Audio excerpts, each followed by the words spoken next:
Kandafo Yo Elmako Chuck Prince Manager Ganza Pauro pangu pane malavu bite ndaikutora kukuita munhu ari right ndaibata foni yako ndisina kana doubt zvandaiona zvese ndaingoita kwaiti ndaikuda wani waizviziva pana zuva randakambofunga kukusiya vamwe vasikana ndaisachiva siriro rwakaurawa nekufungira ndaikuda wani waizviziva pana zuva randakambofunga kukusiya vamwe vasikana ndaisachiva siriro rwakaurawa nekufungira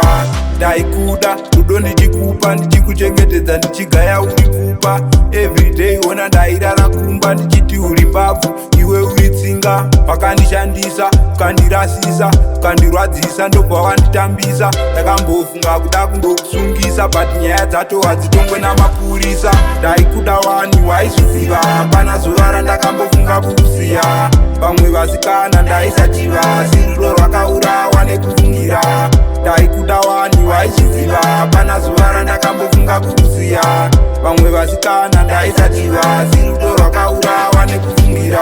pauro pangu pane malabhaiti ndaikutora kukuita munhu ari raiti ndaibata foni yako ndisina dauti zvandaiona zvese ndaingoita kwaiti ndaita kuti pamwe ungandisiya ndizvo zvaitomendena odha yangu paya ndainyarara zvangu zvichitofaya kusaziva mwoyo wangu wauri kuuraya ndaikuda wani waizviziva pana zuva randakambofunga kukusiya vamwe vasikana ndaisachiva siriro rwakaurawa nekufungira